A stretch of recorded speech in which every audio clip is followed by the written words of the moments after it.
grabar como un recuerdo de nuestro curso. Y ya que la está grabando, pues ahora sí le vamos a decir que queremos compartir la pantalla. Compartir la pantalla. Y ya estaban viendo mi pantalla. Y bueno, les decía, primero les platico algo aquí en el pizarrón y luego les paso una presentación, ¿no? O sea, luego creo que nos va a ayudar más la presentación.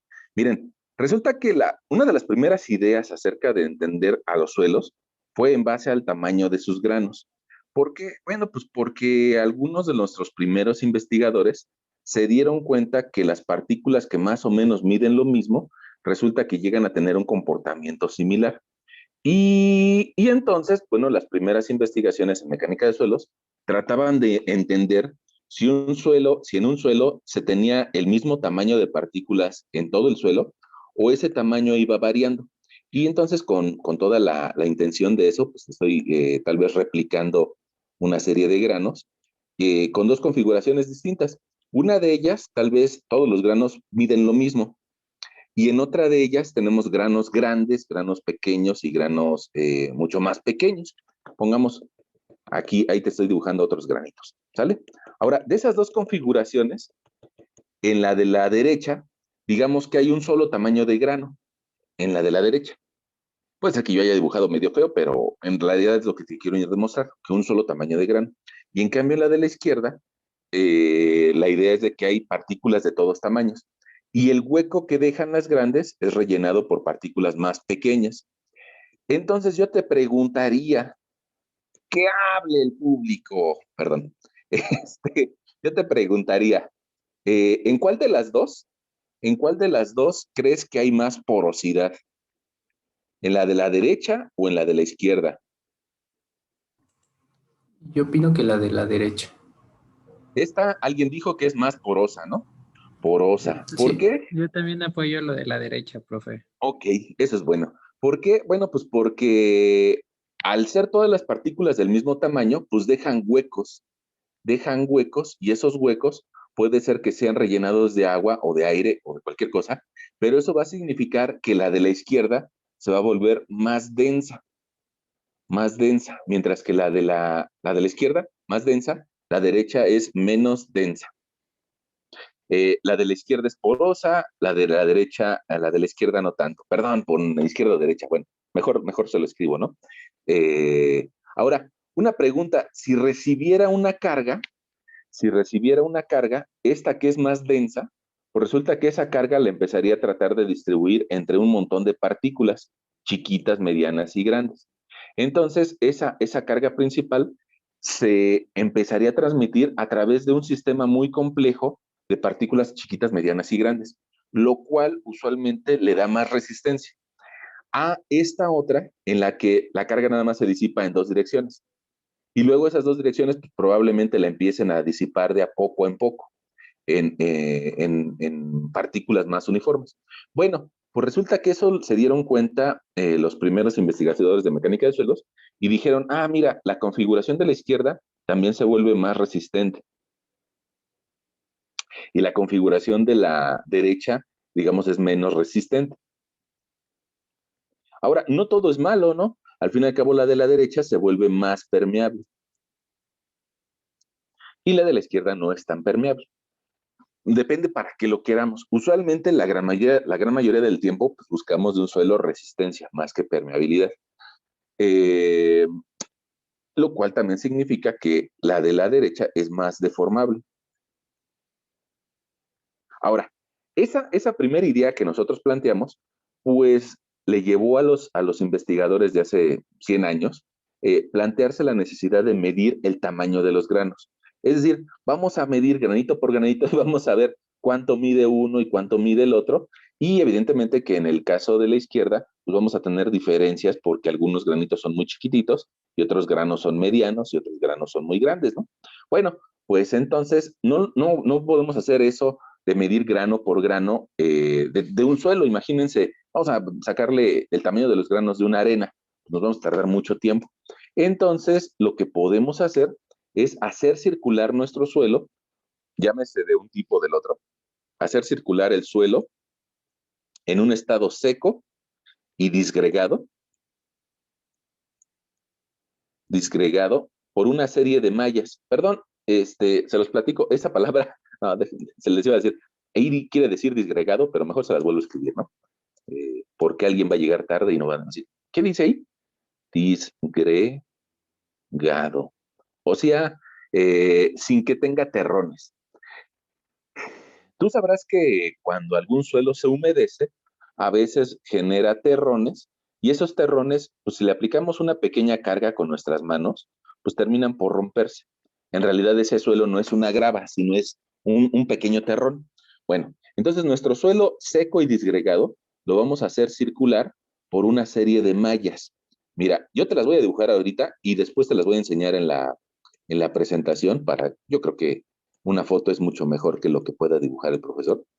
Pero la idea, y por eso empecé con el pizarrón, es porque necesito que te lleves algunas anotaciones y esas pues te las voy a hacer acá, ¿no? Bueno, lo vamos a pasar nuestro suelo por esa serie de mallas y haz de cuenta que las primeras de ellas tienen aberturas muy grandes, aberturas tal vez como de 3 pulgadas en esa criba. Entonces, eso significa que la separación entre la malla es de 3 pulgadas. Y después pues, se va a encontrar tal vez con una de pulgada y media o de 2 pulgadas y después una más finita y después una más finita. Y cada vez que va avanzando, va encontrando una malla cada vez más fina. ¿Para qué? Pues para que se vayan depositando las partículas en el tamaño en el que le corresponde. Y fíjate que podemos poner varias mallas, pero hay una de ellas, bueno, hay tres que son muy importantes. La de 3 pulgadas, una que se llama del número 4 y otra que se llama del número 200. Ahorita vas a ver que en realidad hay muchas mallas, pero esas son las tres importantes. La que mide 76 milímetros, la que mide 4.75 milímetros y la que mide 0.075 o 76 milímetros. ¿Por qué son importantes? Bueno, son importantes porque estas me van a clasificar al suelo. Digamos que partículas que sean más grandes de 76 milímetros, le vamos a llamar fragmento de roca. Y partículas mayores a 76 milímetros, pues la estudiaremos o la estudiarán las personas que llevan una materia que se llama mecánica de rocas. Es decir, una materia que es un intermedio entre geología y mecánica de suelos. Y que, bueno, pues desgraciadamente tal vez en el plan académico de ingeniería en arquitectura no existe esa materia, pero si alguien de ustedes quisiera tomarla, pues podría ir con sus cuates de Zacatenco a tomar mecánica de rocas o con sus cuates de Ticoman, si a alguien de ustedes le interesara. Usualmente a los arquitectos no les llama la atención esa materia de mecánica de rocas, pero pues existen las posibilidades, ¿no? Bueno, ahora, debajo de 76 milímetros, ahí sí tenemos suelo. Y nuestra materia pues se llama mecánica de suelos, ¿no? Ok. Entonces, debajo de 76 milímetros, resulta que me voy a encontrar gravas, arenas y finos. Debajo de la malla del número 4 me voy a encontrar arenas y finos. Fíjate, voy a ponerle aquí, gravas, arenas y finos. Debajo de la del número 4, nada más me voy a encontrar arenas y finos. Y debajo de la del 200, solamente finos. ¿Qué quiere decir? Que cuando mi suelo circula por esa serie de mallas, pues se va a ir quedando una parte de él y luego otra parte de él y luego otra parte de él. Y resulta que al final pues solamente van a llegar partículas muy pequeñitas. Las primeras partículas que se queden en las mallas superiores, pues resulta que van a tener un tamaño muy grande, ¿no? Pues tal vez que midan 7 centímetros, 5 centímetros, es decir, son gravas. Después, las siguientes partículas que se queden en las siguientes mallas, pues tal vez van a ser arenas que tienen un menor tamaño.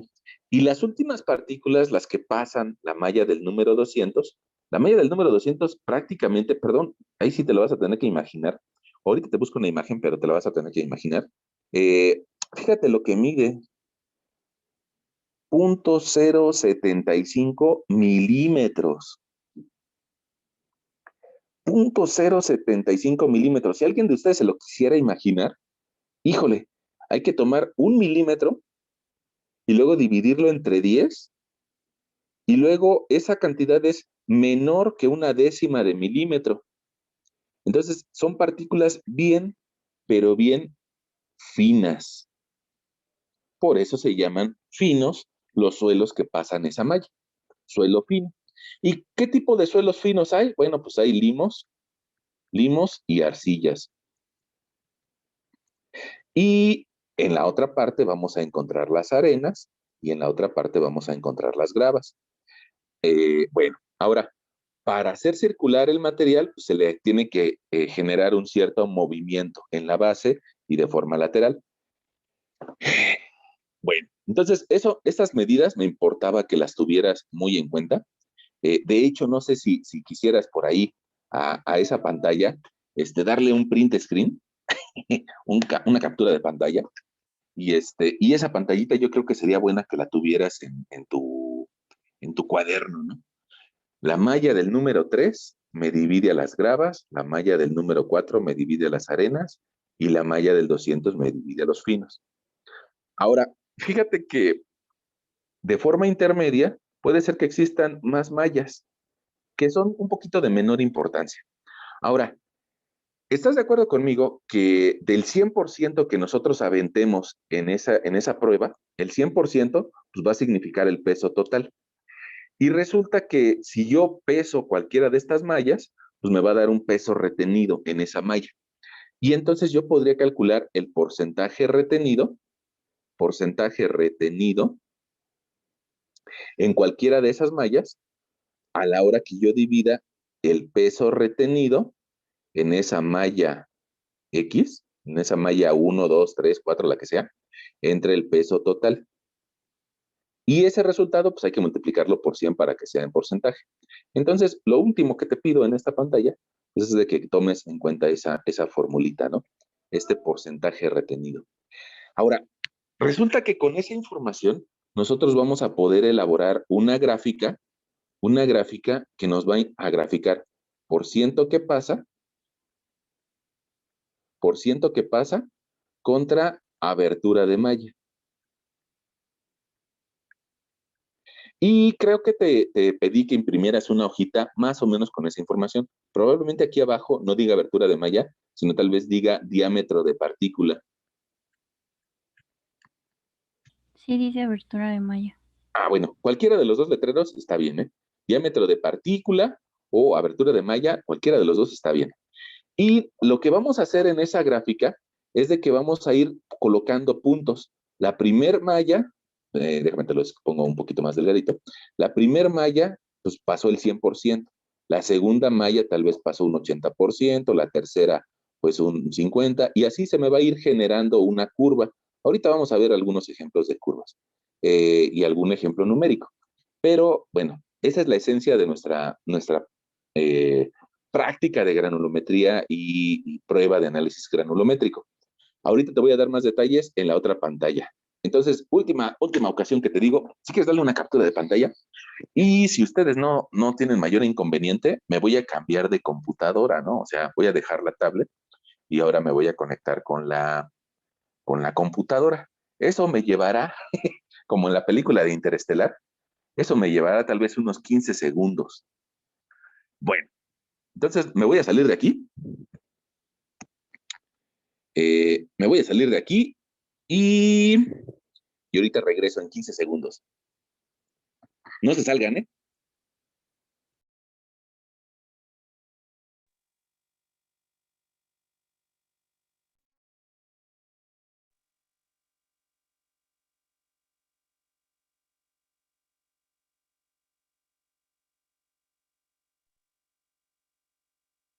Ya regresé por el otro equipo. Ya regresé por el otro equipo y ahora, qué bueno que no se fueron. Ahora les voy a compartir mi pantalla. Compartir, ahí está mi pantalla compartida. Y bueno, pues ahora resulta que les quisiera pasar unas láminas que nos van a ayudar a entendernos mejor. Mira, vamos a decirle que la queremos en grande. Y... Ay, de veras. Aquí está. perdón, voy a conectar el mouse.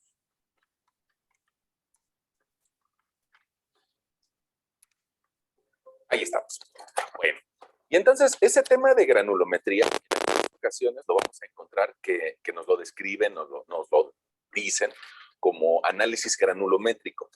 Bueno, es exactamente lo mismo. La palabrita esta de análisis granulométrico lo que hace es describirnos una palabra un poquito compleja, se escucha rimbombante, pero en realidad significa la métrica de los granos, ¿no? Un análisis donde voy a medir los granos.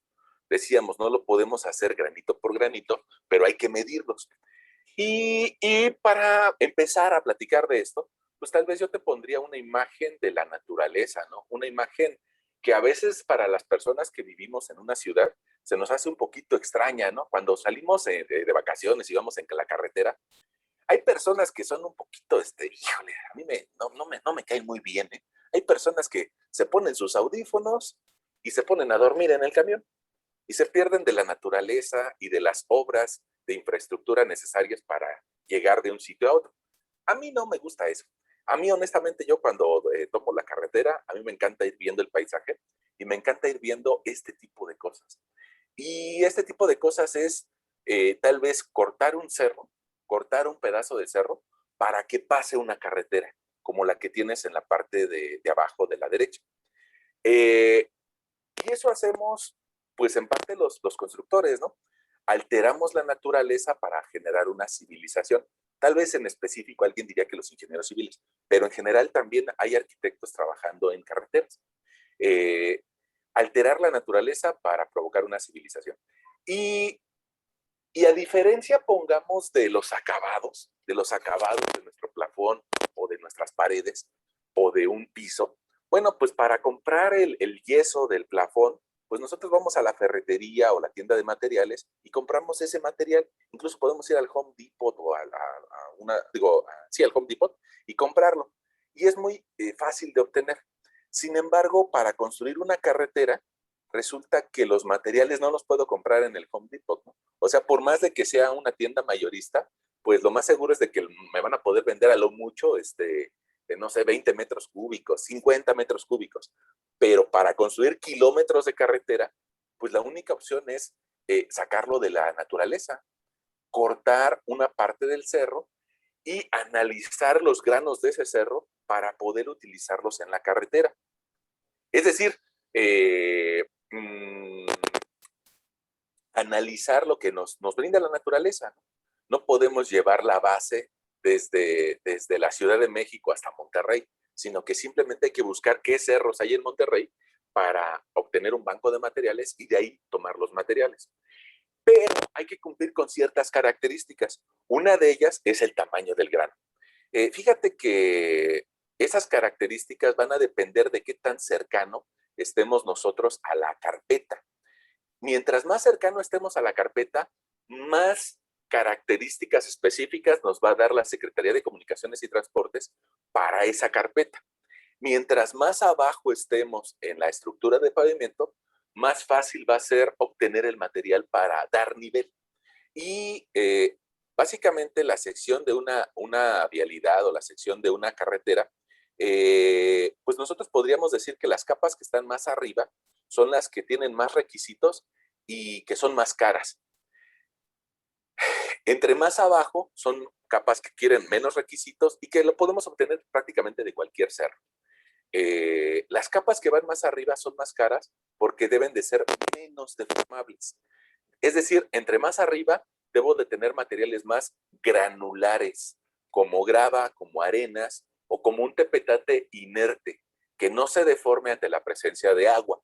Y en cambio, abajo, en las terracerías, bueno, ahí nos da la oportunidad de la Secretaría de Comunicaciones y Transportes de utilizar materiales que pueden tomar cierta agua de la naturaleza. Las de arriba no. Porque ¿qué pasaría si la de arriba se llena de agua? Pues le va a perder el soporte a la carpeta. Y entonces muy fácilmente se van a generar baches. Por eso las especificaciones para la base son más complicadas. Y más adelante te platicaré acerca de algunas especificaciones que nos pide la Secretaría de Comunicaciones y Transportes para generar una vialidad. Ahora, me interesaba de esta lámina que tú vieras, que tú observaras que la naturaleza nos da los materiales, nada más hay que poder aprovecharlos. Ahora, la naturaleza pues no está empecinada o no busca específicamente, pues vamos a generar grava para que lo utilice Juan Carlos o para que lo utilice Edgar. No, pues no, así no actúa la naturaleza. La naturaleza al fin y al cabo tiene sus procesos que ya vimos que duran algunos miles de años para generar sus montañas. Y entonces nosotros somos los que vamos y buscamos algún banco con ciertas características. Cuando tú vayas de vacaciones y tomes la carretera, te vas a dar cuenta de que algunos cerros tienen algunas características distintas a otros. Entonces, esos cerros, pues habrá alguien que los quiera, alguien que las quiera utilizar. Y habría que analizar esos resultados. Fíjense, me por aquí un mensaje que dice José Ángel Solís, dice, profesor, si me da permiso, me gustaría compartir unas fotos para la clase que tomé hace un par de años en una práctica de geología del profesor Roberto Romero. Era una práctica sobre el tema que estamos analizando. Ok, ¿cómo ves? Tiempo. ¿Cómo ves, José Ángel Solís? Hola, profesor. ¿Cómo ves si esas imágenes que tienes nos las compartes a todos en Classroom y las platicamos, las analizamos, si quieres, en la siguiente sesión? Y las incluimos, ¿eh? Ok, profesor. ¿Va? Sí, Bueno, porque este tema de granulometría nos da por lo menos para unas 2 sesiones, por lo menos. Entonces, pues yo creo que va a ser de mucha ayuda lo que nos comentas que hicieron con el profesor Roberto, ¿no?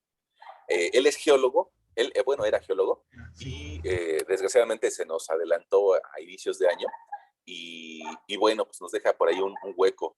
Fíjense que la geología va más allá de la mecánica de suelos, ¿no? Entonces, tal vez la geología sería capaz de tomar una roca, como estas, y quedársele viendo y decir, mira, yo creo que esa roca está hecha de feldespatos o de silicatos.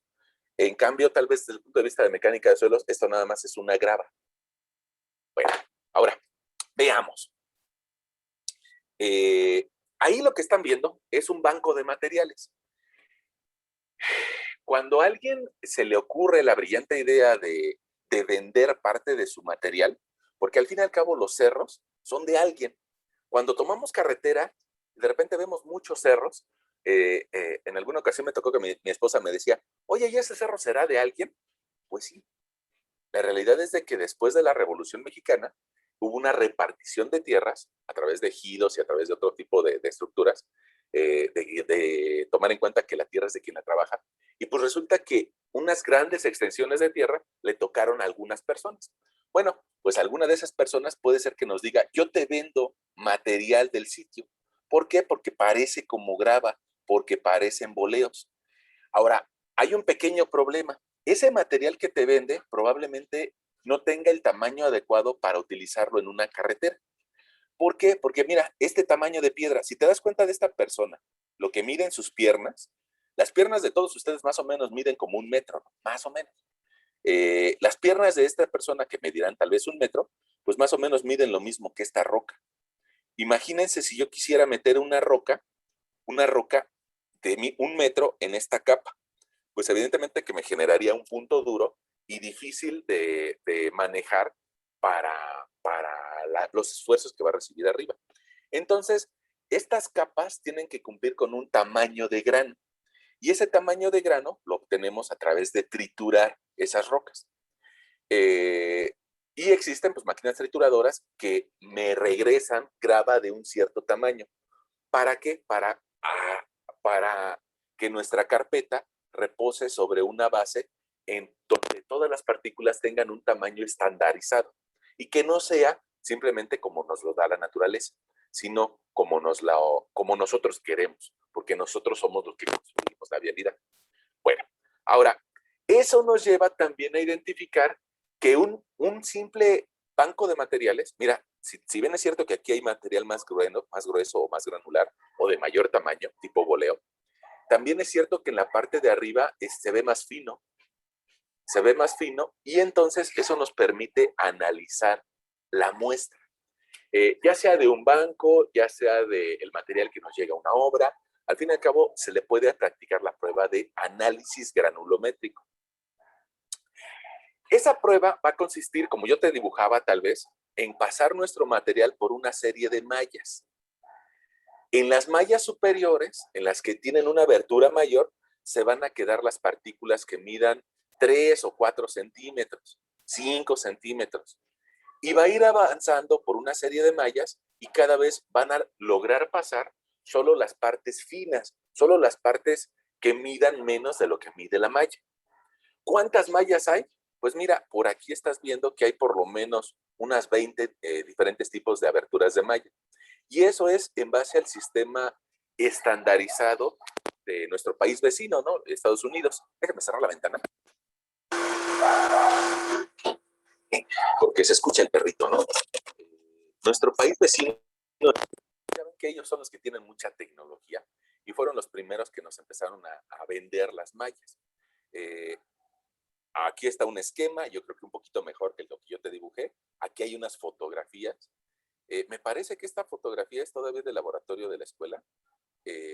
Sí tenemos equipo para hacer esta prueba en la escuela. Sin embargo, bueno, pues ahorita por las condiciones no lo podríamos hacer. Algunas personas, algunos de ustedes que tomaron geología con el profesor Roberto, yo creo que incluso hicieron la práctica de granulometría. Algunas otras, por alguna condición que se haya presentado, tal vez no la hicieron. Y por eso, pues hay que volver a comentarla, ¿no? Bueno, ahora, yo te decía que en cada una de estas mallas se va a quedar un poco de material. Y ese poco de material lo puedo dividir entre el total del peso que nosotros consideramos al inicio o que vamos a utilizar al inicio. Y por eso podríamos nosotros obtener el porcentaje retenido en cualquier malla al hacer esa división, peso retenido entre el total de la muestra analizada. Y lo único que me faltó aquí en esta formulita es multiplicar por 100. Hay dos opciones. Una de las opciones es pesar la malla al inicio, cuando esté vacía, y otra opción es pesarla, y después pesarla después de que circulamos el material. La diferencia de esos pesos me puede dar el peso retenido. O bien, otra opción es tomar la malla y vaciarla en la báscula o vaciarla en un recipiente que nos permita recuperar la muestra. Ojo, hay que tomar en cuenta el peso del recipiente. Bueno, y yo te decía en nuestro dibujo anterior, que todavía lo hacía en el pizarrón que tal vez tenemos, que vamos a generar curvas granulométricas. Y esas curvas granulométricas en ocasiones nos permiten identificar cosas. Así como los doctores, sobre todo los que se dedican a la cardiología, de repente ven el pulso que tiene una persona y alcanzan a describir con una gráfica de tu corazón si tú estás bien o estás mal en base a esa gráfica.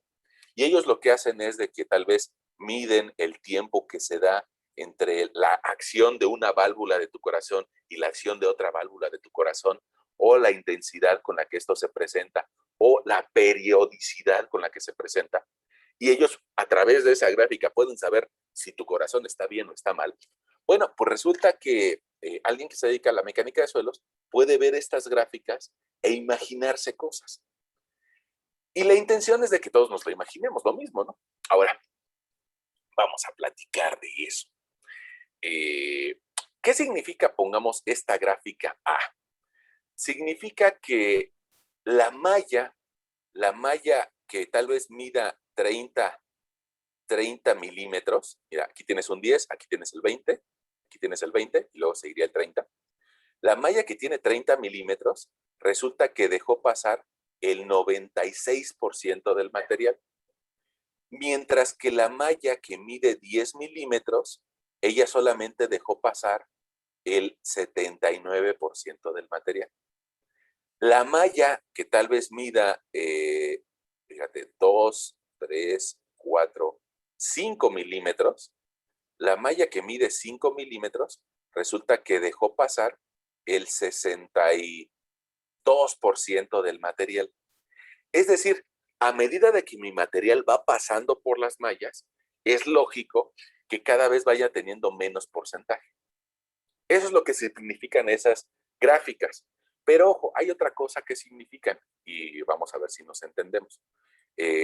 Fíjate, la malla número A, perdón, la gráfica A, lo que me está diciendo es de que un poco del material se retuvo en la malla de 20 milímetros, otro poco del material se retuvo en la malla de 10 milímetros, otro poco del material se retuvo en la malla de 5 y así sucesivamente. Te das cuenta de que tiene una caída, pues en cada sitio va cayendo un poco, un poco, un poco. Y eso no pasa en la otra gráfica. Si te das cuenta, la gráfica B tiene una caída muy fuerte, entre 2 milímetros, y 1 milímetro. ¿Qué significa eso?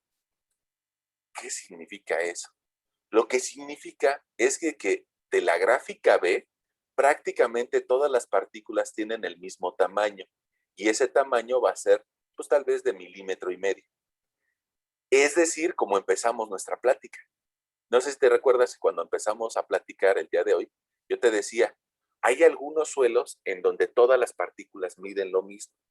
Y ese suelo sería una gráfica como la del tipo B, que nos muestra una caída en una zona muy marcada. Esa caída en esa zona muy marcada significa que no hay partículas de todos los tamaños. Déjame te borro. Y mira, si te das cuenta, aquí lo que nos está diciendo al tener una gráfica horizontal en la parte de arriba, lo que nos está diciendo ahí es de que no hay gravas en ese suelo B. ¿Por qué? Porque no se retuvo nada en las mallas que miden 20 o 30 milímetros de separación. También nos dice otra cosa, la gráfica B. Mira, no tiene nada en las mallas que tienen una abertura de tal vez 0.5 de milímetro o 0.2 de milímetro. No se retiene nada en eso. Y al contrario, nos está diciendo esta gráfica B que todo ese material, la mayoría de su material, está cayendo entre la malla de 2 y 1 pulgada. Fíjate, no conocemos ese material, pero ya nos lo estamos imaginando a través de una gráfica. Ok. Ahora, ese tipo de gráficas, como el de la gráfica B, se le llama de pobre graduación. Pobre graduación. Desgraciadamente, tal vez nosotros pues no generamos tecnología, es una realidad. Nosotros más bien consumimos tecnología de otros países, ¿no? Y entonces, tal vez los primeros países que empezaron a desarrollar ese tema le llaman, como está en la gráfica de abajo, poorly graded, o una granulometría pobre. Desgraciadamente, cuando hicimos la traducción a nuestro español mexicano, pues en los libros de los 70s, esta traducción la traducían como mal graduado. Y entonces usualmente se le llama a este tipo de suelo que tiene una caída muy pronunciada en algún sitio, se le llama un suelo de mala graduación o un suelo mal graduado. Eso está un poco mal porque a veces nos hace pensar que es un mal suelo. Y eso no es cierto. No existen malos suelos. Malos los ingenieros que no lo saben interpretar. Pero por eso en algunas ocasiones vas a escuchar que son suelos malos. Y no es cierto. Nada más tiene una graduación pobre. Graduación pobre porque no tiene suelos de todos los tamaños, como sí los tiene la gráfica A. Fíjate que la gráfica A lo que nos está diciendo es, tengo partículas grandes, pero también tengo partículas medianas. Y es decir, las partículas medianas rellenan el hueco que me dejan las partículas grandes. Y fíjate, también la gráfica A me dice, también tengo partículas finas. Y las partículas finas rellenan el hueco que me dejan las partículas medianas. ¡Qué padre!, ¿no?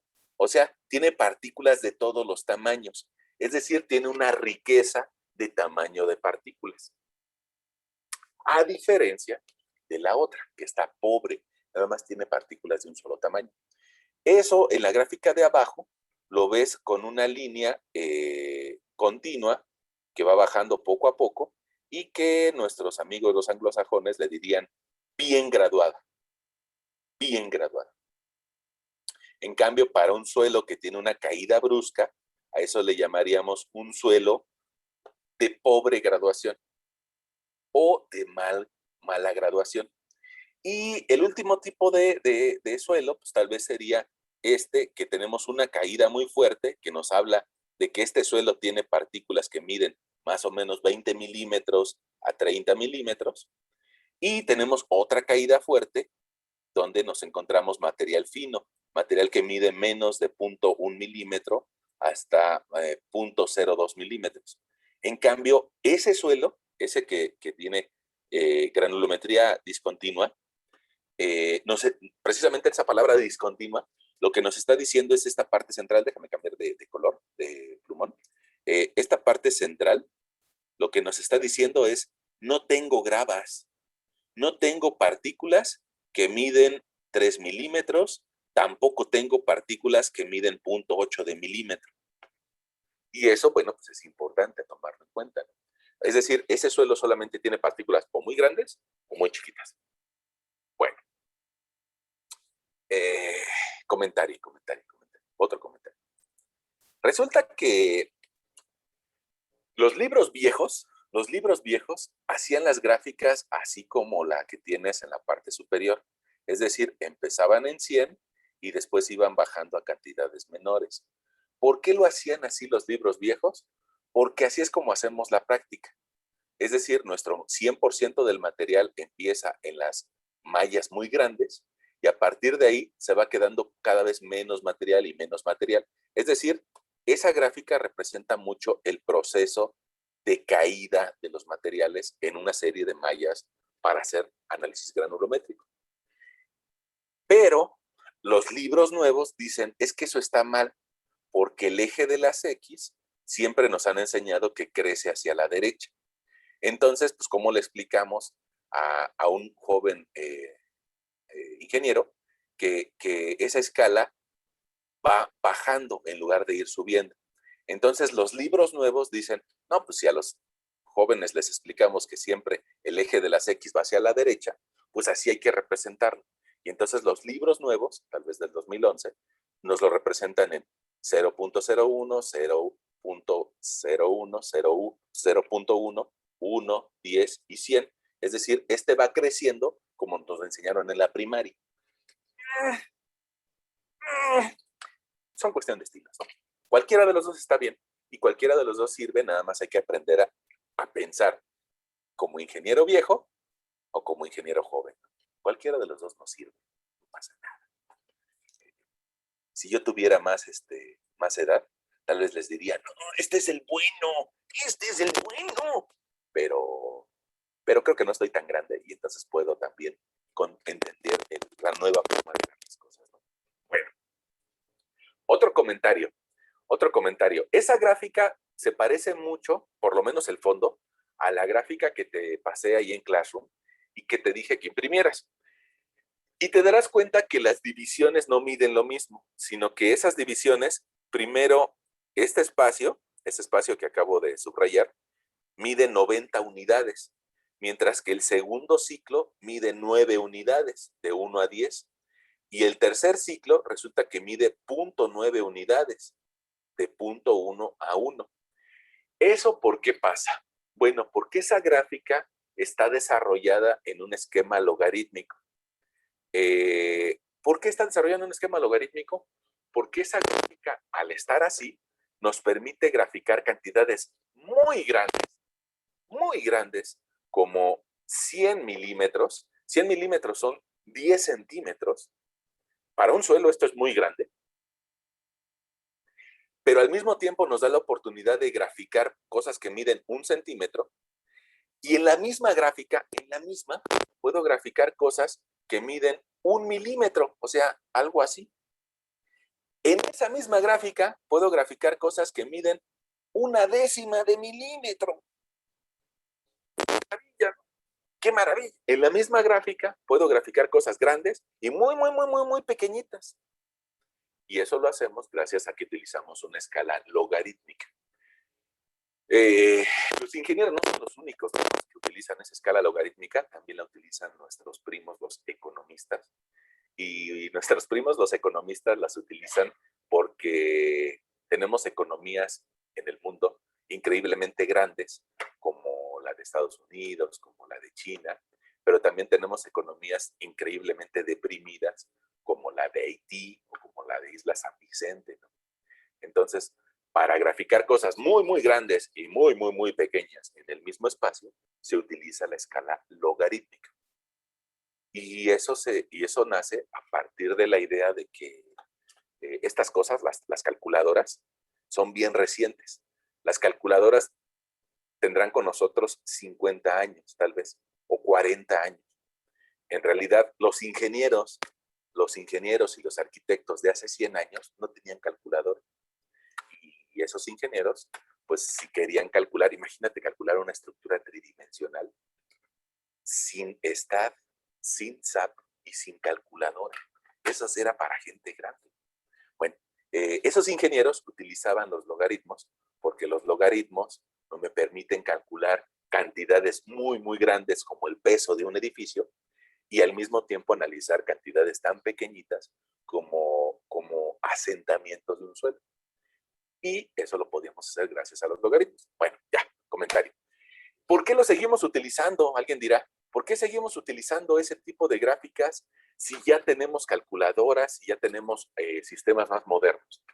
Porque nos permiten graficar cantidades muy grandes y muy pequeñitas. Y además, porque si lo hiciéramos en una escala aritmética, es decir, una escala 1 a 1, lo mismo que mide en X, mide en Y, si lo hiciéramos así, resulta que esas gráficas de arriba nada más nos saldrían una línea así. Y esas líneas no las podemos, pues digamos, medir. No le podemos sacar jugo. Y más adelante te vas a dar cuenta de que en realidad a esa gráfica de arriba le podemos sacar todavía más jugo analizando otras cosas que te platicaré, yo creo que en la siguiente sesión. Estas mismas gráficas, a pesar de lo que yo te decía de que nos están diciendo de que hay un solo tamaño de grano, eso todavía sería un concepto muy, muy genérico. Hay que pasarlo a números para saber si está bien o mal. Entonces, bueno, de esas gráficas todavía se puede extraer cantidades como el de 60, el de 30, el de 10, un coeficiente de curvatura, un coeficiente de uniformidad, y eso te lo platicaré en la siguiente sesión, ¿sale? Pero mientras, me gustaría que entendiéramos todos el concepto de granulometría. Bueno, entonces,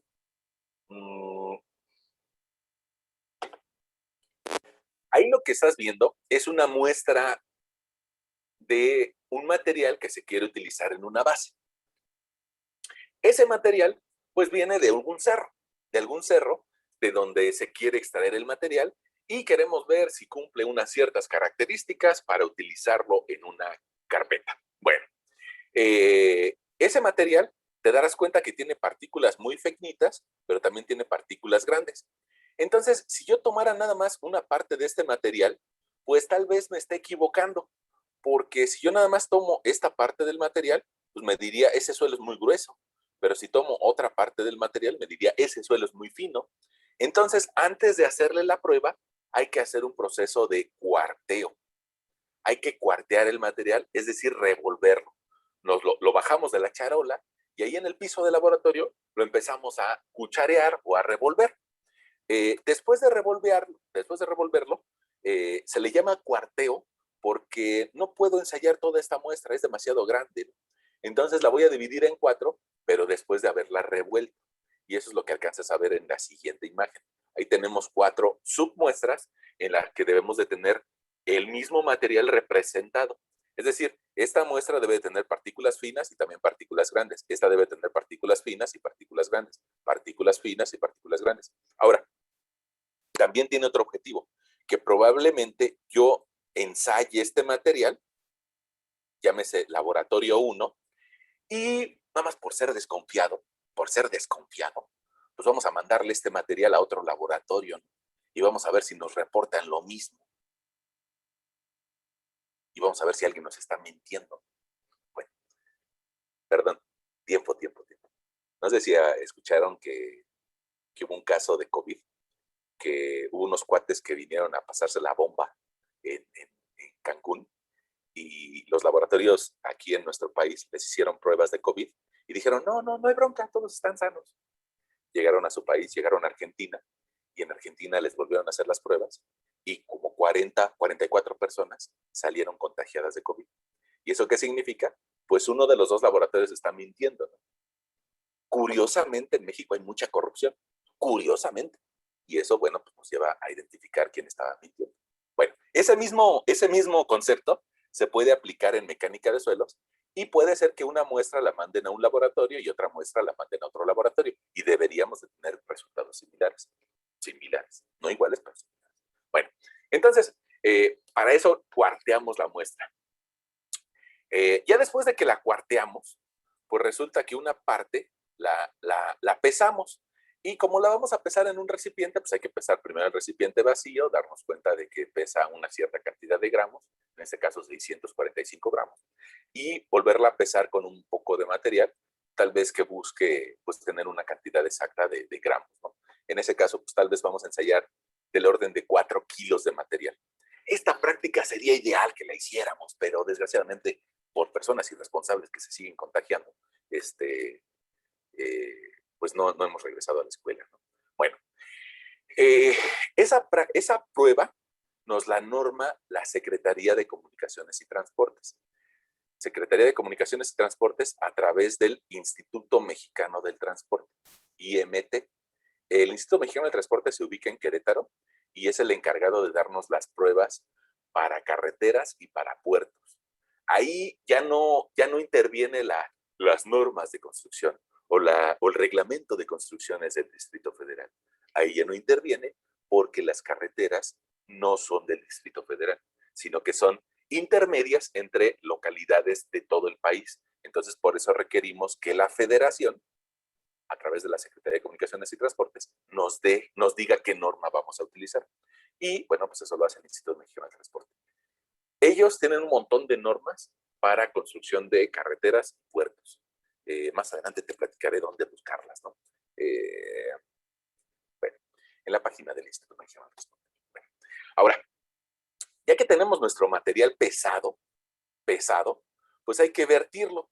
Y alguien tendría la curiosidad o el intento de tomar el material con sus manos y echarlo, ¿no? Bueno, pues eso está mal porque ese material me lo voy a quedar en las manos. Se me van a quedar las manos polvosas, que eso probablemente sea lo de menos, nada más me las lavo, pero ese material me va a mentir a la prueba. Entonces, por eso hay que hacerlo con un cucharón. Y ese cucharón probablemente también conserve algunos residuos, pero con una brocha se puede limpiar. Bueno, evidentemente que tú estás viendo que la caída del material por pura gravedad va a empezar a clasificarse, como lo veíamos en la primera lámina, ¿no? Donde iba pasando el material.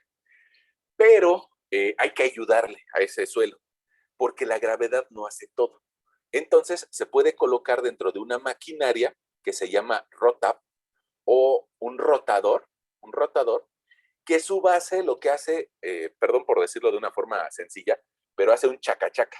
Chaca, chaca, chaca, chaca, chaca, chaca, chaca, chaca, chaca, chaca, chaca, chaca, chaca, chaca, chaca, chaca, chaca, chaca. Bueno, y después de hacer un chaca, chaca, chaca, chaca, chaca, chaca, chaca, también le pega por arriba. Es decir, acá arriba tiene una placa, que bueno, ahí no se ve, pero que le genera un impacto. Y ese impacto más el chaca, chaca, chaca, chaca, chaca, chaca, chaca, es lo que permite que todas las partículas desciendan lo que tengan que descender. Si son grandes se van a quedar arriba, si son más pequeñas van a ir avanzando hasta abajo. La norma que decíamos, no nos especifica cuánto tiempo se tiene que quedar. Lo que sí dice la norma es de que después de 1 minuto ya no debe de pasar más allá de 1 gramo entre malla y malla. Esa norma nos pone en un predicamento porque nos dice, ya no pasa 1 gramo, ya no pasa 1 gramo, ya no pasa 1 gramo, cuando es algo que no podemos ver. Entonces, pues prácticamente lo que te dice la norma es, déjala el tiempo que tú consideres adecuado, pero que ya no siga pasando el material. Bueno, ahora hay una limitante en este equipo. La limitante es de que solamente podríamos meter, pues tal vez aquí estás viendo 7 mallas. Y esas 7 mallas, pues no son las 20 que yo te mostraba al inicio. Entonces, por eso la prueba se suele realizar en 2 etapas. Primero, paso mi material por las mallas gruesas, es decir, las que miden 5 centímetros, 2 centímetros, 1 centímetro, hasta la del número 4. Y yo te decía al inicio de nuestra presentación que la malla del número 4 es bien importante. Y el material que pase lo guardo en esta charola del final. Mira, esa charola que se ve hasta la parte de abajo. En esa charola lo guardo y lo paso a una segunda juego de mallas, los que incluyen las mallas que miden 3 milímetros, 2 milímetros, 1 milímetro, 0.7 de milímetro, 0.6 de milímetro, 0.1 de milímetro y hasta llegar a la malla del número 200. Bueno, ahora, evidentemente que las partículas más gruesas se van a quedar en las mallas más gruesas. Y después estás viendo por aquí unas mallas intermedias, que tal vez esta medirá como 1 centímetro o un poquito menos de separación. Para las mallas finas, en algunas ocasiones las muestras se saturan, es decir, se llenan de material y aunque exista material que todavía podría seguir avanzando, como se llena, ya no pasa. Y eso nos pone en una mentira técnica, ¿no? ¿Por qué? Pues porque probablemente una partícula chiquita, inclusive te la dibujo así, todavía podría seguir pasando, pero si mi malla se llenó, pues se va a quedar encima de otras partículas que no pasan. Y no solamente se resuelve con vibración, en algunas ocasiones pues hay que abrir las mallas, analizarlas y decir, no, esta como que hay que dividirla. Entonces puedo tomar una charola auxiliar, dividir parte de la muestra, cribarla y quedarme solamente con las partículas gruesas y seguir analizando una segunda parte. O bien, para las mallas finas podrías ensayar menos material, solamente una parte de los granos iniciales. Bueno, ahora, para las mallas finas hay dos procedimientos. Bueno, para analizar la parte fina, se puede hacer algo que se llama un lavado. Algunos laboratorios nada más tienen la parte seca, la gran mayoría de los laboratorios nada más es la parte seca. Si fuera de nuestro interés, porque vamos a analizar el suelo fino, saber qué porcentaje de fino hay, se le puede aplicar un lavado, es decir, hacerle circular agua. Y lo que pasa con el agua es de que sirve como lubricante. Lubrica el paso de las partículas. Si alguna partícula se había quedado un poco atorada en medio de la malla, con el agua puede pasar. Lubrica su paso. Hay un pequeño problema en eso, que hay que recuperar el agua que utilicemos. Y esa agua que recuperemos, hay que analizarle cuántos finos tiene. Para eso pues, se lleva o es necesario hacer un proceso de decantación. Es decir, hay que dejar reposar esa agua por 1 o 2 días para que se separe la parte que solamente es agua, con pocas partículas suspendidas, de la parte que son sólidos, ¿no? Y bueno, pues pesar los sólidos para saber cuánto tenemos de finos. Esa es una alternativa si quisiéramos analizar la parte muy fina. Y otra alternativa es el uso del hidrómetro. Fíjate que ese aparatito, ese hidrómetro, en los libros, creo que ustedes tienen el Braja, en los libros nos lo muestran así. Y yo, honestamente, antes de que lo conociera, yo no me lo imaginaba. Hasta que lo conocí en alguna ocasión. Desgraciadamente, a veces los laboratorios de licenciatura no cuentan con hidrómetro y solamente los encontramos en los laboratorios de posgrado. Entonces, bueno, pues, tal vez cuando a mí me tocó hacer algún posgrado, conocí el hidrómetro. Y fíjate que el hidrómetro es en sí, es un aparatito que flota en una solución líquida y que originalmente fue pensado para medir la densidad de vinos y cervezas. Y ahí alguien se interesó, ¿no? Caray, cerveza, sí. Bueno. Probablemente tú entiendas, porque las has probado, que una cerveza clara tiene una diferente densidad o un diferente peso que una cerveza oscura. La cerveza oscura en muchas ocasiones hay quien diría que pega más, bueno, es cuestión de percepciones también, ¿no? Pero sí, la cerveza oscura tiene más densidad que una cerveza clara. Y tal vez las personas que se dedican a clasificar los vinos o clasificar las cervezas utilizan hidrómetros para verificar la densidad del vino o de otras bebidas. Ahora, a alguien se le ocurrió la brillante idea de tomar ese aparato, hacerle algunas modificaciones y por eso tenemos uno muy específico que cumple la normativa americana de prueba de materiales 152H y que lo podemos utilizar en suelos. Ahora, ¿qué hacemos para identificar la parte fina del suelo? Pues resulta que se mezcla con agua ese suelo y las partículas que estén en suspensión van a tardar un cierto tiempo en depositarse en el fondo. ¿Y qué hacemos en ese proceso? Probablemente se lleven 2 días o 2 días en depositarse de una bureta que mida 1 litro, ¿no? Bueno, pero en ese par de días, a cada 2 horas, vamos y le metemos el hidrómetro. Y al meterle el hidrómetro, nos damos cuenta de cuál es la densidad del líquido. Después de 2 horas, la densidad del líquido va a ser más parecida a la del agua. Después de otras 2 horas, la densidad del líquido se va a parecer más a la del agua. Y con eso se puede obtener una gráfica para identificar cuántas partículas finas hay en ese suelo. Las partículas finas nos ayudan para evitar el flujo del agua y en algunas ocasiones se vuelve relevante. En muchas otras, esta parte de la prueba no es relevante. En muchas ocasiones, esta parte del hidrómetro o del lavado no es necesaria. Pero bueno, pues te la platico, ¿no? Esas pruebas de hidrómetro o de lavado se utilizarían para núcleos de presas, donde queremos retener el agua.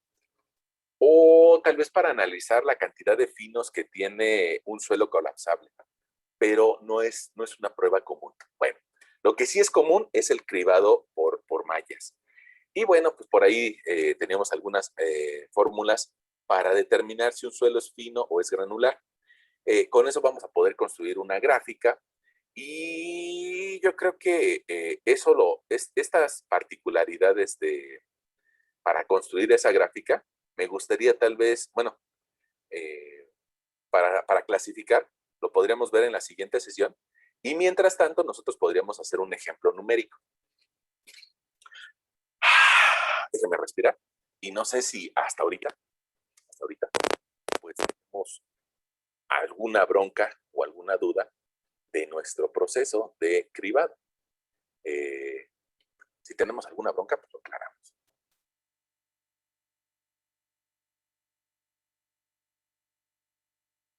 No, profe, ninguna.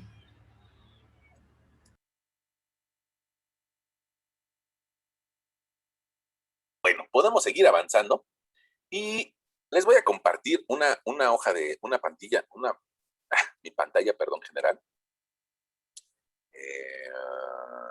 Ahí está. Creo que ahí están viendo unos ejemplos. Y fíjense que yo con toda la mala intención del mundo, con toda la mala intención del mundo, quisiera que resolviéramos este ejemplo 50. Ese ejemplo 50, fíjense que es parte de la guía de estudios de mecánica de suelos 1, de sus primos de Zacatenco, ¿no? No sé si hasta acá arriba venga el título. Bueno, es de la guía de mecánica de suelos de Zacatenco. Y mira, aquí dice Unidad Zacatenco. Pues porque a veces las personas de Zacatenco, yo doy clases en las 2 escuelas, y a veces las personas de Zacatenco creen que la gente de Tecamachalco no ve números, ¿no? Y como que luego tienen esa intención de querer hacernos menos. Entonces, como yo estoy en las 2 escuelas, pues les puedo poner este ejemplo. Y entonces vamos a tratar de hacer el ejemplo 50. Para eso vamos a abrir nuestra hojita de Excel y vamos a tratar de graficar esos valores. Mira, vamos a pedirle a nuestra hojita de Excel que queremos un libro nuevo y vamos a pedirle que ocupe la mitad de la pantalla. Fíjate que lo que nos dice es el ejemplo 50. Los resultados de un análisis granulométrico por mallas se muestran en los siguientes registros. Determine la curva de granulométrica del suelo, el diámetro efectivo, los coeficientes de uniformidad y determinar si está bien o mal graduado y por qué. Ok, entonces resulta que ellos nos presentan 2 tablas y en esas 2 tablas vamos a obtener la información de la granulometría de ese suelo. Entonces vamos a ponerle por aquí que es el problema 50 de la guía de mecánica de suelos de ESIA Zacatenco. ¿Por qué? Pues porque somos valientes, ¿no? Bueno, y entonces resulta que nos da una información. Vamos a copiar esa información. Tenemos diferentes mallas y tenemos algún peso retenido en cada una de ellas. Nos da los valores en gramos. fíjense que se equivocaron a la hora de abreviar los gramos. Saben que los gramos hay que abreviarlos con una letra G. Y nos dice, fíjate, la malla de 1 pulgada está reteniendo 1818.1 gramos. La malla de 3/4 de pulgada está reteniendo 1212.1 gramos. La malla de 3/8 de pulgada está reteniendo 3030.2 gramos. La malla del número 4, ¿por qué del número 4? Pues bueno, ya cambió ahí. La malla del número 4 al 35. La malla del número 4 retuvo 2.272.7 gramos. Y nos dice, el material que pasó la malla del número 4, la malla del número 4, es de 6.818.1 gramos. Inclusive nos vio cara un poquito de que no sabemos sumar y nos hizo la suma. Si yo nada más selecciono en Excel esos valores, abajo me dice que la suma vale 1515.2. Entonces, bueno, sí saben sumar ellos también, ¿no?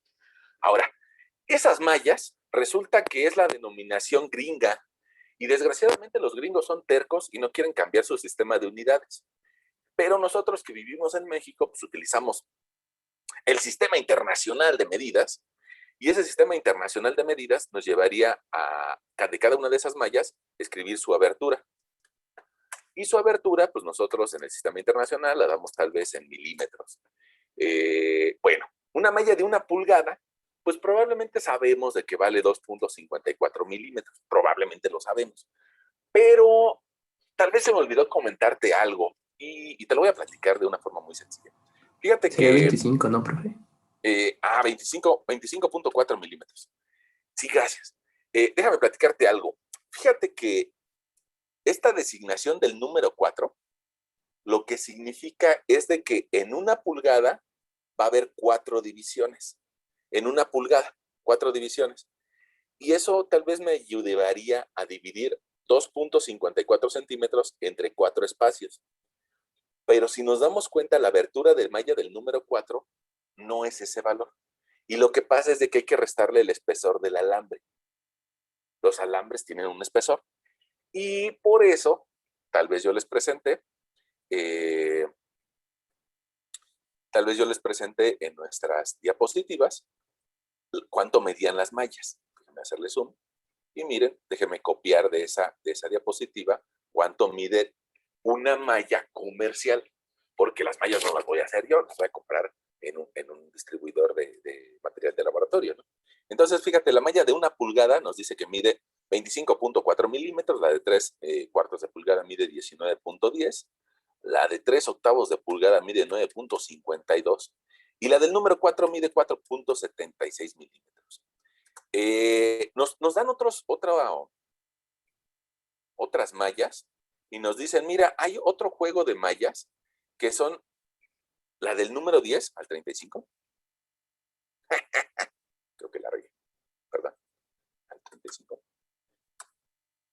Nos dice que hay otro juego de mallas para las mallas finas, y la primera de ellas es la del 10, la segunda es la del 20, la tercera es la del 40, luego sigue la del 60, la del 100 y la del 200. Y nos dice que los pesos retenidos en esas mallas fueron de 31.5 gramos, de 27.6, de 29.1 y de 22.02, 22.0, 24.0, 19.8 y lo que pasó,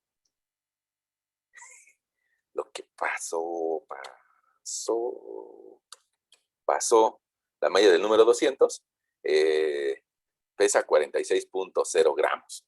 Ok. Nada más que nos da una frase que yo creo que vale la pena que lo anotemos. Dice, de los 6.818.1 gramos que pasaron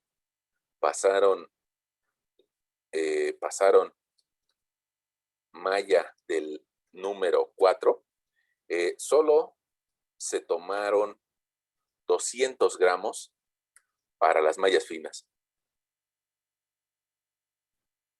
¿Por qué hicieron eso? ¿Por qué hicieron eso? Es lo que, bueno, uno dice, ¿y por qué hicieron eso? Bueno, lo hicieron por lo que yo te platicaba también en nuestra presentación. Fíjate que yo te platicaba en la presentación que en algunas ocasiones las mallas se saturan, es decir, se llenan demasiado y no permiten que las partículas finas puedan pasar.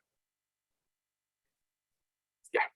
Entonces, por eso, en algunas ocasiones, conviene el separar una submuestra para hacer nuestra prueba. Bueno, ahí tenemos nuestra tabla ya copiada.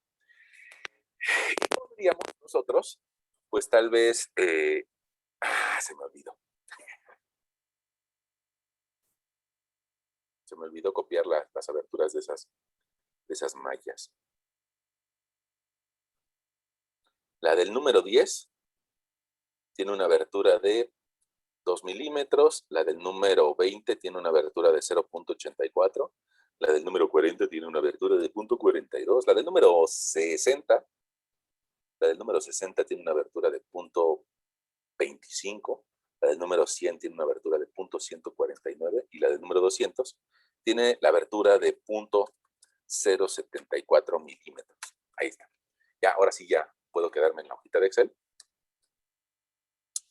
Y tal vez pedirle aquí que inserte una fila o varias filas para copiar estos datos de acá arriba, ¿no? Esos cabeceros. Ahí está. Bueno, ya tenemos ahí nuestros datos y nos dicen, obtén la curva de distribución granulométrica. Ah, pues hay que obtenerla, ¿no? Resulta que para generar esa curva, primero necesitamos algo que se llama porcentaje retenido. Y ese porcentaje retenido va a ser en función de la muestra ensayada inicialmente. La muestra ensayada inicialmente, la vamos a poner por acá, peso total, vamos a poner que es la suma de todos estos valores, que nos da 15 kilos, 151 gramos, 15 kilos, 151.2 gramos. Ese es nuestro peso total en gramos. Bueno, entonces nuestro porcentaje retenido lo vamos a obtener al dividir cada uno de estos valores retenido en la malla 1, en la malla 2, en la malla 3, entre el peso total. Ahora, eso nada más nos da la parte decimal, hay que multiplicarla por 100. Entonces vamos a ponerle un paréntesis y vamos a decir que nuestro resultado lo multiplicamos por 100. Ahí tenemos 12%. Y cada uno de ustedes tiene diferentes capacidades en Excel. Si yo me pongo valiente y le hago así, pues resulta que no voy a poder calcular la tablita. ¿Por qué? Pues porque lo que va haciendo Excel es de que va generando un vínculo entre las celdas. Y mira, lo que está pasando con la celda roja es de que se bajó y luego para la siguiente se vuelve a bajar. Entonces, para que no se baje, probablemente tú ya lo sepas, pero para que no se baje, vamos a ponerle un signo de pesos antes de la fila, la fila de la celda que me interesa que no se mueva. No me interesa que se mueva la celda roja, entonces le voy a poner un signo de pesos antes del 4.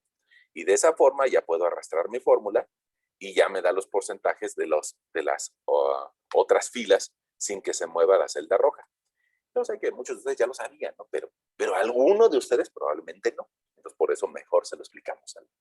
Bueno, así como sacamos nuestro peso retenido, pues nuestro porcentaje retenido, podríamos nosotros también escribirle a nuestro lector el porcentaje que pasa.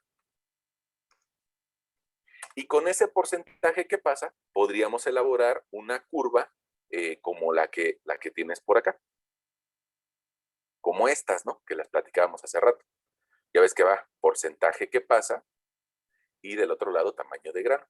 Bueno, entonces, resulta que yo inicié no con la malla del número 1, si inicio con un 100% de material. Por eso agrego un renglón que empiece en 100% del material que está pasando. Y cuando llego a la malla del número 1, pues voy a tener 100 menos ese 12 y me va a quedar un 88. Y la que sigue, pues también va a ser lo que tenía menos lo actual. O sea, 88 menos 8 me da 80. 80 menos 20 me da 60 y así sucesivamente, ¿no? Bueno. Ahora, yo podría con esto empezar a hacer mi gráfica. Podría. Y vamos a hacerlo, ¿sale? En el eje de las Y's voy a tener porcentaje que pasa, entonces los voy a seleccionar, estos valores. Voy a seleccionarlo desde arriba y vamos a ponerle una abertura mayor. Vamos a poner la abertura de 76 milímetros. Entonces, desde arriba hasta la charola, ¿no? La charola no, porque no es una malla. Y le voy a decir a Excel, quiero que me insertes una gráfica, pero tiene que ser una gráfica que incluya dos variables, es decir, X y Y. Por eso me tengo que meter a la gráfica de dispersión. Si me meto a la gráfica de líneas, no lo voy a conseguir. La gráfica de líneas solamente grafica una variable. La gráfica de dispersión grafica X y Y. Miren, ahí me dice. Entonces me meto a la gráfica de dispersión y le digo que quiero una gráfica de puntos unidos por líneas. Ahí está mi gráfica. Me dice, ¡tarán! Ahí está. Pero hasta este momento, nada más me está graficando un dato, una variable. Me está graficando las Y, pero no las X. Mira, Excel me está diciendo, tengo para el dato 1 vale 100, para el dato 2 vale 88, para el dato 3 vale 80, para el dato 4 vale 60. Pero no sabe cuánto mide esas partículas. Entonces necesito darle clic a mis datos, decirle clic derecho y seleccionar los datos. Ya que entro a esta pantalla, le voy a decir, quiero modificar mi serie. En primera, quiero que esa zona, como es del análisis de las gravas, quiero que se llame gravas.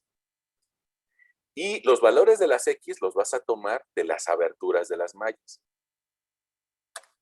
Y entonces ya cambió la cosa. Mira, ya cambió la cosa. Le digo aceptar. Y bueno, te darás cuenta de que esta gráfica como que no se parece, ¿no? E incluso algo de lo que platicamos hace rato es de que esta gráfica está en una relación 1:1, es decir, está aritmética. Y para cambiar la logarítmica, lo único que necesito hacer es tomar el eje de abajo, darle clic derecho y meterme a dar formato al eje. Me aparece esa ventana donde si avanzo hacia abajo, mira, aparece esta casilla, dice escala logarítmica. Quiere decir que los ingenieros no somos los únicos locos, sino que las personas que usan Excel también pueden utilizar escala logarítmica. Y ya nos cambió la forma y nos empezó a acotar de 1, 10 y 100, así como lo hacen los libros nuevos. Pero tal vez como a mí me tocó ser parte de la vieja guardia todavía, pues le voy a ocupar la siguiente casilla que me dice grafica los valores en orden inverso, como lo hacían los libros viejos, de 100, 10 y 1. Ah, mira, ya se empieza a aparecer, ya se empieza a aparecer. Y aparte, le puedo decir clic para que los valores del eje de las Y me los mande al otro lado, al valor máximo. Órale. Ahora, en esa gráfica yo no solamente quiero graficar las gravas, sino también quiero meter las arenas, pero las arenas las evaluaron en una segunda etapa. Y entonces yo otra vez podría tomar el porcentaje retenido de mi cabecero y decirle que calcule al dividir esta cantidad entre qué valor, entre el peso. No puedo utilizar el peso original porque te acuerdas de que nada más tomaron una parte de la muestra, nada más tomaron 200 gramos. Ah, entonces esos 200 gramos los puedo poner por aquí, tal vez cambiarle el colorcito y decirle 200 gramos ensayados. Esos 200 gramos ensayados o 200 gramos para segunda etapa.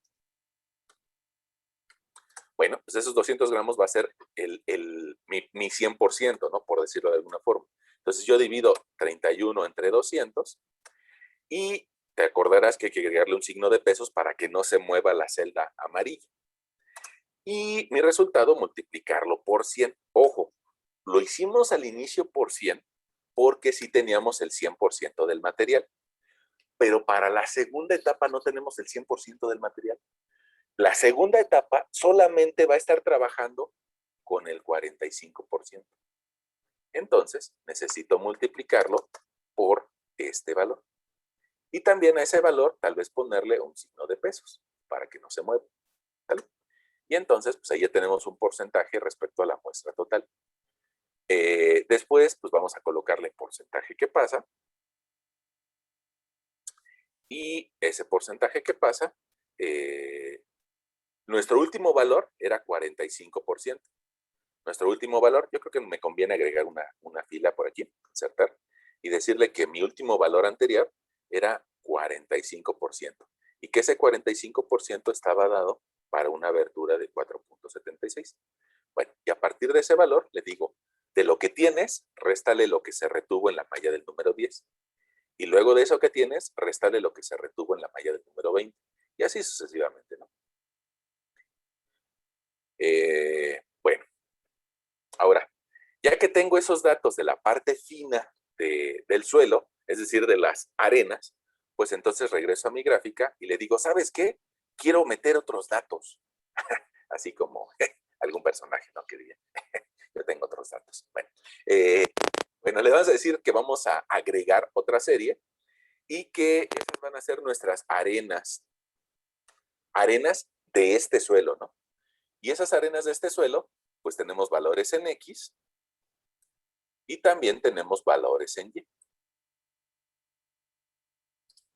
Ahí está. Bien, le decimos aceptar. Y ahora sí ya tenemos nuestra curva pues completa, un poco parecida, por decir de alguna forma, a las que yo te mostraba en la presentación. Bueno, ahora, sin embargo, alguien me va a decir, oye, profesor, pero aquí las líneas se ven que están en escala logarítmica y yo ahí no estoy viendo nada. Bueno, pues vamos a pedirle primero que las divisiones principales nos las ponga en negro para que todos las podamos ver y que las haga un poquito más gruesas, ¿sale? Y que, bueno, tal vez el negro sea demasiado agresivo, vamos a ponerle en este color. Bueno, y que además el eje de abajo, vamos a darle clic derecho, a este eje, y vamos a decirle que agregue líneas de división secundarias. Esas líneas de división secundarias yo las puedo ver porque pues, yo estoy viendo el monitor original, pero ustedes tal vez no. Entonces vamos a pedirle que le cambie de color y que las ponga un poquito más intensas para que las vean. Una pregunta, ¿ahí ya se ven? Sí, profe. Sí, ya se ven. Qué bueno. Bueno, las que tal vez no se vean serán las horizontales y también hay que decirle, oye, pues déjame verlas, no seas gacho. Ándale, ahí está, ya las podemos ver. Y bueno, pues allí habría que darle un poquito más de forma a nuestra gráfica. Nuestra gráfica, pues hay que ponerle un título para que sea bonita, chula, de bonita, ¿no? Entonces vamos a decirle que en la parte del diseño de la gráfica queremos agregar un título del gráfico, además también queremos agregar un título del eje y queremos agregar el título de las Y's. En el título de las Y's le vamos a poner a nuestra gráfica porcentaje, ¿qué pasa? En el título de las X le vamos a poner a nuestra gráfica abertura de malla, o bien le podemos poner diámetro de la partícula. Cualquiera de los dos nombres es correcto, ¿no? Y a nuestra gráfica le podemos decir que se va a llamar análisis granulométrico.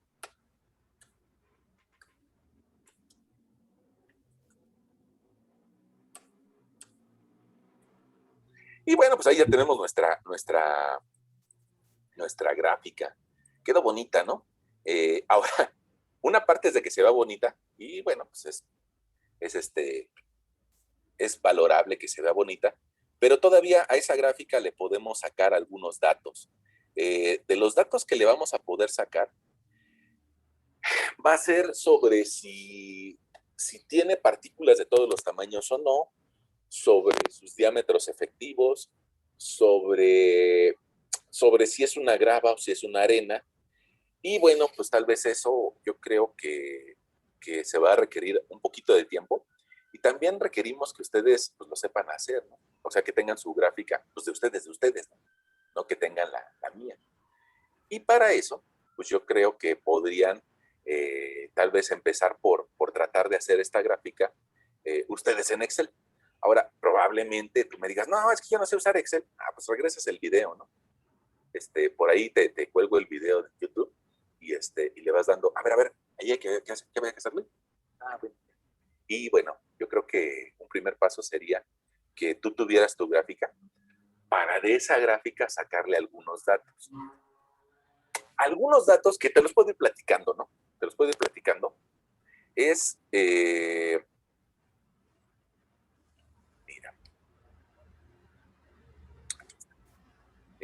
algunos datos que le vamos a sacar a nuestra gráfica, porque esta es otra gráfica, va a ser el D60. ¿Qué significa eso? que en el 60% del material voy a trazar una línea horizontal y cuando cruce voy a bajar un cierto diámetro. Y eso me va a dar el D60 o el diámetro correspondiente al 60% de las partículas. Cuando tenga el 30% del material, hago lo mismo, trazo un horizontal y voy a encontrar el D30. Cuando tenga el 10% del material, trazo un horizontal y voy a encontrar el D10. Y resulta que con esas cantidades podríamos nosotros identificar si, al hacer unas operaciones muy sencillas, los coeficientes de uniformidad y los coeficientes de curvatura de nuestro suelo. Un suelo que tiene un coeficiente de curvatura o muy pequeño o muy grande nos diría que es un suelo mal graduado. Y un suelo que tiene un coeficiente de uniformidad muy, muy pequeño también nos hablaría de un suelo mal graduado. Entonces, bueno, pues esas características, tal vez de nuestro mismo ejemplo, se lo sacaremos en nuestra siguiente sesión. Nada más que necesitamos que ustedes hagan su gráfica, ¿no? Ahora, hay dos alternativas, como muchas otras cosas en la vida, ¿no? Esta gráfica, yo les pediría que hagan un esfuerzo por hacerla en Excel. Ya vieron que nos tardamos 20 minutos o 10 minutos. Pero si no te sale, trata de hacerla a mano. Y trata de ubicar la malla de una pulgada, que va a tener 25 milímetros. Mira, 10, 20, 25 milímetros, y ahí te vas a encontrar la malla de una pulgada. Te vas a buscar tal vez la malla de 3/4, que tiene 19 milímetros. Mira, 10, 20, aquí está la de 19, y por eso ahí veo un puntito. Tal vez vas a buscar la malla de 9.5 milímetros. 1, 2, 3, 4, 5, 6, 7, 8, 9 milímetros. Ah, mira, 9.5 milímetros. Ahí está la malla que retiene. Ya, déjame seleccionarlos para que sea más evidente. Esos dos puntitos vamos a pintarlos de verde. Mira, esos dos puntitos me dan este punto. Para una coordenada en X de 9.52 me da una altura de 60%. Y bueno, de esa forma también podrías generar tu malla, tu gráfica hecha a mano. Probablemente ustedes tienen algunos profesores que les piden todavía sus planos hechos a mano. Hay algunos procesos que es interesante que los sepamos hacer a mano. Y probablemente también tienes algunos profesores que dicen, no, yo todo lo quiero a computadora. Porque también es necesario saber usar la computadora. Nosotros tal vez tenemos esa ambigüedad y podemos entendernos con ingenieros viejitos y con ingenieros jóvenes. Entonces, pues por eso les pido que la hagan de las dos formas, en computadora y también a mano. Y en nuestra siguiente sesión tal vez platicaremos de esos coeficientes de curvatura. Déjame platicarte algo último, nada más como para dejarte un buen sabor de boca. Fíjate que si nosotros quisiéramos utilizar ese material para alguna capa de alguna carretera, la normativa de la Secretaría de Comunicaciones y Transportes y del Instituto Mexicano de Transporte nos dan características de esos materiales. Mira, a propósito, aquí te puse el explorador para que veas que lo podemos bajar de internet. Nos metemos a la página del Instituto Mexicano de Transporte, a su parte de normativa, y en la normativa vamos a encontrar, mira, aquí dice, perdón, déjame mostrarte la entrada. Aquí dice,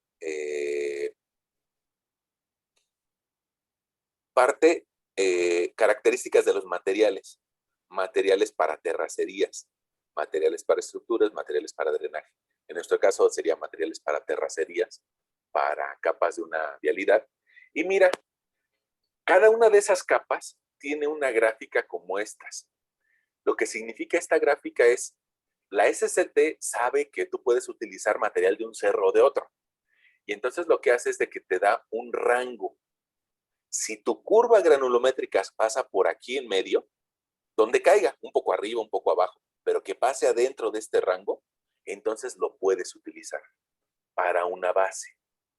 Pero si tu curva granulométrica, déjame dibujártela, pero si tu curva granulométrica tal vez viene bajando por aquí, pero de repente se queda acá, o sea, hay una zona que se queda fuera del rango, pues entonces ese material no lo puedes utilizar como base.